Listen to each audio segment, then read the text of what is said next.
The young girl wearing a white bow in the picture was about to reach the end of her life because an hour later, she encountered a serial rape and murder devil. At 4 p.m. on July 8, 2011, a man found a female body near the slaughterhouse in Silver District. The deceased was under the wall of the yard, and the whole body was covered by weeds. The deceased's clothing was quite messy, with suspected signs of sexual assault.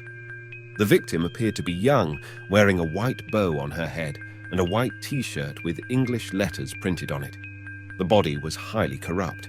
The forensic doctor determined that the deceased had been dead for more than 2 days. The deceased had obvious strangulation marks on her neck and bleeding from her mouth and nose. The cause of death of the deceased was suffocation caused by someone covering their mouth and nose. One of the deceased's shoes fell by the foot, and the other was about 2 meters north of the deceased. The police found that the soil on shoes was the same with on-site soil, indicating that the deceased should have entered the scene peacefully.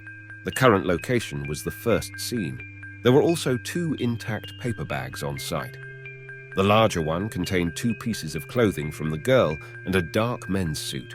The smaller one contained essentials such as cosmetics, dental supplies, towels, etc. No items were found in both bags to prove the identity of the deceased, but a ticket was found instead. This was a bus ticket from Lann to Sliver. The ticket showed the boarding date as 10:40 a.m. on July 5th, and there was also the plate number of the bus on it. This undoubtedly provided a clue for the police. On July 9th, the police sent the physical evidence extracted from the scene to the technical department for further inspection, and began investigating the surrounding of the scene and bus stations based on the information in the ticket. The investigator first retrieved surveillance footage from the Sliver bus station. Monitoring showed that the bus arrived in Sliver on July 5th at 12 o'clock noon. At 12:04, a girl wearing a white bow and a white t-shirt appeared in the picture. Through careful identification, the police determined that the girl was the deceased. The girl had a phone in her hand while exiting the station, but during the on-site investigation, the police did not find it. What was even more disappointing was that after leaving the station, the girl no longer appeared in the monitoring. At the same time, the search around the scene for the source of the body was also ongoing, and the police conducted visits around the crime scene, but did not obtain useful clues. Then, the police retrieved all surveillance videos from the surrounding area and still did not find any trace of the girl entering the scene. At this moment, a new clue came from Lann bus station. There was important discoveries in monitoring. At 10:24 a.m. on July 5th, a green taxi stopped 20 meters north of Lann bus station. There was a man and a woman who got off the car, and this girl was the deceased. The man was carrying 2 paper bags in his hand, and the girl had a dark-colored suit on her right arm. At the time of entering the station, the man handed the paper bags to the girl. From the screen, it seemed that this man was closely related to the deceased, so finding him may help to identify the deceased. But before the police could proceed with next steps, there was a further breakthrough in the on-site visits. On the afternoon of July 9th, during a visit by police, someone finally recognized the deceased. An employee at the slaughterhouse said that the deceased's mother, Jo, had also worked at the slaughterhouse, but not anymore. When Jo left, there was still some unpaid wages. The girl came to ask for money. He also said that the girl came to the slaughterhouse and left directly after receiving her mother's salary. So far, the police confirmed the deceased Fang, 16 years old, from Lann City. Then, the police quickly found the man who accompanied her to the Lann bus station. They were in a romantic relationship, and the suit in Fang's hand belonged to this man. Fang's boyfriend said that on July 5th, from getting on the bus until she came to the slaughterhouse, the two of them had been chatting by messages. However, at around 1:50 p.m., their contact suddenly broke off, and Fang lost contact with everyone around 2 p.m.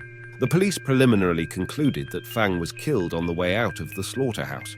But Fang had extremely simple social relationships in Sliver, and her activities was also very simple. It is unlikely that anyone would have fatal conflicts with her. Within less than 2 hours of arriving at Silver, she was killed. So there was almost only one possibility, which was the crime by chance. There were only 2 ways to enter the scene.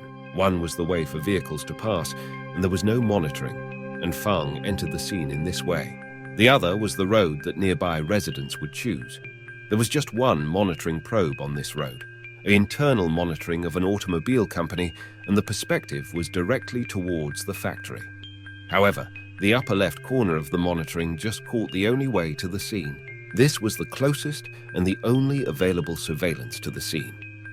According to the track of Fang, the police did investigation between 12 p.m. and 3 p.m. on July 5th. The police examined every person who came in and out of the scene during this period of time. During the 3 hours, more than 100 people and dozens of vehicles appeared on the monitoring. Although the police couldn't determine whether the suspect was in the video, this was the only chance at present. Police need identify each person and verify each person's activities on that day. After nearly a week of search and verification, the police gradually located the persons appearing on the monitoring and then eliminated them one by one.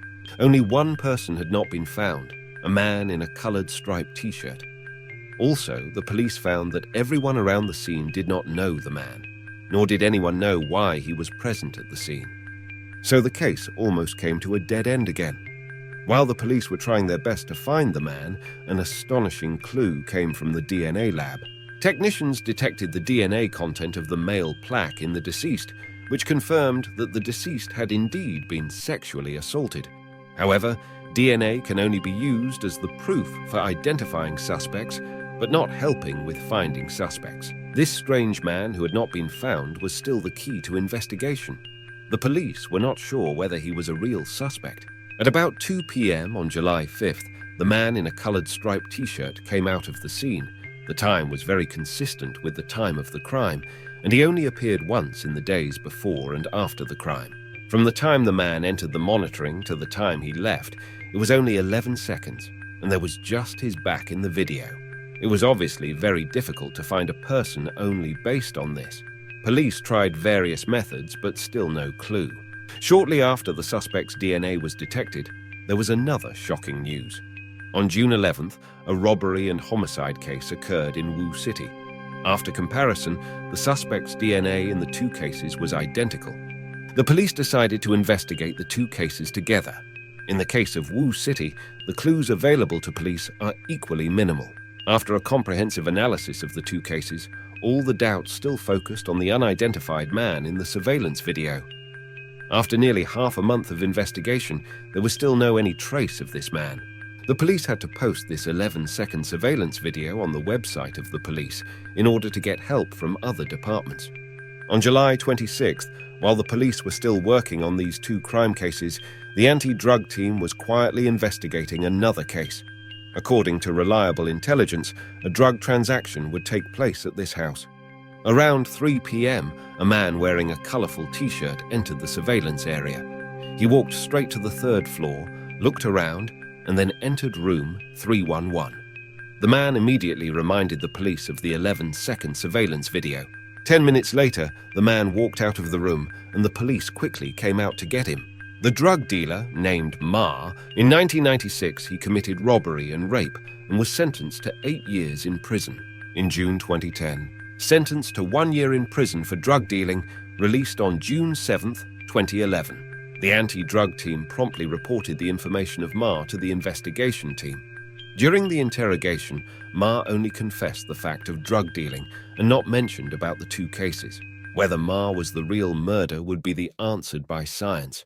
The police immediately conducted a blood sampling test on him and further compared it with the DNA detected on site. The result came out on July 30th. The DNA of Ma was the same as the DNA of the suspect in 2 robbery and homicide cases. However, in front of the evidence, Ma remained silent and never explained the crime. Finally, after trial, Ma was sentenced to death.